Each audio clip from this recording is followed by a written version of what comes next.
Bueno, el círculo de Lovecraft, ya hablando del círculo de Lovecraft, era el grupo de amistades de Lovecraft que eran escritores y que se carteaban con Lovecraft y incluían en sus propios relatos elementos de la obra Lovecraftiana. Y eso es una cosa maravillosa, porque en el fondo tomaban prestado parte del panteón Lovecraftiano, de los grimorios de Lovecraft, de los lugares de Lovecraft, lo incluían en sus propios relatos y a veces hasta los personajes también iban ahí incluidos. Entonces hay todo un juego. Bueno, ahí perteneció a August Derleth, ¿cierto? El autor que mencionamos, el editor de Arkham House, que difundió la obra de Lovecraft, Frank Bernard Long, Robert Bloch, que es el autor de Psicosis, ¿ya? Que después Hitchcock lleva al cine, Henry Kuttner, Robert Howard, el autor de Conan el Bárbaro. Toda esta gente era amiga de Lovecraft y que incluyó muchas veces personajes, dioses, libros malditos en sus propios relatos. Y en tu propia obra, ¿cómo ha influenciado Lovecraft en tu producción narrativa o en tu producción ensayística? Claro, yo creo que mi primera etapa es muy Lovecraftiana. O sea, yo creo que, imagínate un cabro de 16, claro, 15, 16 años, que lee a Lovecraft, quiere imitar a Lovecraft porque le gusta, ¿ya? Entonces mis primeros relatos, por ejemplo, hay uno que está ambientado en Valparaíso, que se llama Deletreando el Necronomicon, que es un homenaje en el fondo a Lovecraft. Pero claro, eso fue una primera etapa, después como que siempre Lovecraft ha estado de alguna manera, pero ya en mi narrativa no tanto, porque he explorado otro tipo de cosas, especialmente el ensayo.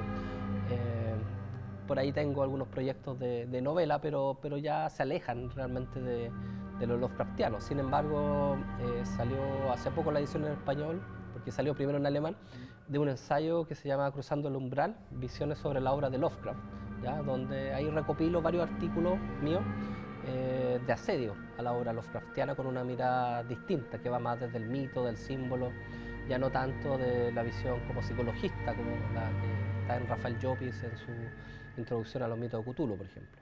¿Y qué me dices de el horror en la literatura, este ensayo Lovecraftiano, este ensayo de Lovecraft, su importancia para entender la narrativa de terror, ¿no? ¿Qué nos puedes decir de este libro y qué nos puedes decir también de los continuadores de Lovecraft y que no están necesariamente dentro de este círculo que mencionábamos, que era con quien él establecía esta relación a través de las cartas, pero que fueron tan influenciados por su obra que escriben continuando un poco su legado, ¿no? Claro, el ensayo del horror sobrenatural o supernatural en la literatura es, podríamos decir, como una cosa bien curiosa en la narrativa Lovecraftiana, porque él se dedicó más que nada a las cartas. Yo creo que lo que más escribió fueron cartas, después cuentos y poemas también.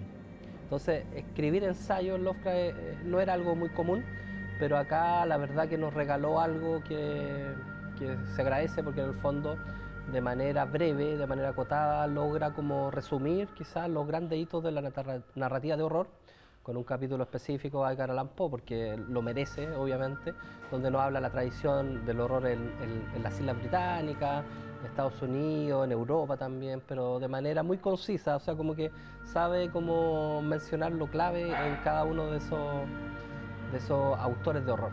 Entonces, creo que un ensayo que, claro, hay quienes dicen que hubiera sido mejor que Lovecraft se hubiera dedicado a escribir relatos de horror en ese tiempo que escribió este ensayo. Yo creo que la verdad ese ensayo sirve porque en el fondo nos da una buena pauta de esta historia y la trascendencia de ciertos autores en el tiempo. Además que el ensayo parte con una frase que Sí. es la frase que creo que todos los escritores de horror en algún momento la han utilizado, ¿no? Y voy a leerla textual. La emoción más antigua y más intensa de la humanidad es el miedo, y el más antiguo y más intenso de los miedos es el miedo a lo desconocido. O sea, ya solamente con esa frase, este libro tiene todo el sentido para quienes aman la literatura fantástica y de terror, siento yo. Esta introducción al relato desde sus inicios hasta los contemporáneos del mismo Lovecraft, ¿no?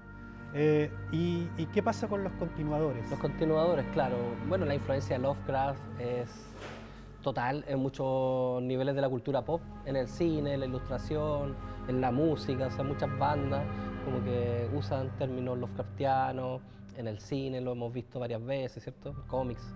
Pero en la literatura, bueno, podemos encontrar a grandes autores como Stephen King, que tiene, por ejemplo, algunas obras ya derechamente Lovecraftianas, como otras donde encontramos ciertos guiños, pero hay obras como Los misterios del gusano, por ejemplo, un cuento largo de Stephen King, que es puro Lovecraft, un homenaje a Lovecraft, a un libro que se llama Los misterios del gusano, de Verbis Mysteri, que crea, inventa este grimorio un miembro del círculo Lovecraftiano.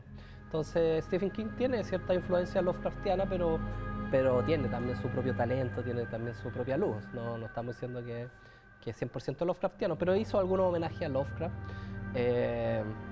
Bueno, yo creo que de esos autores como posteriores, que valen la pena porque hay muchos que son pasticheros. Pastiche es como un término como un poco despectivo, que significan los tipos que copian solamente, que no aportan mucho.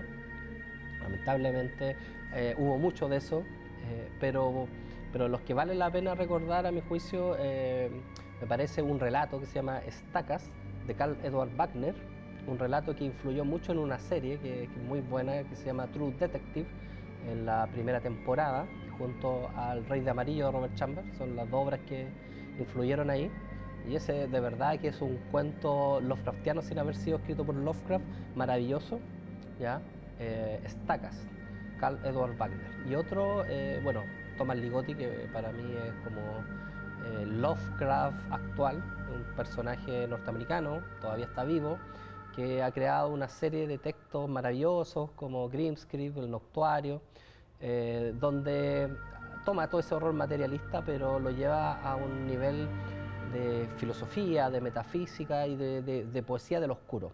Como que hay toda una estética de lo oscuro, que en Lovecraft no está. Lovecraft como que narra hechos, sucesos, ¿ya?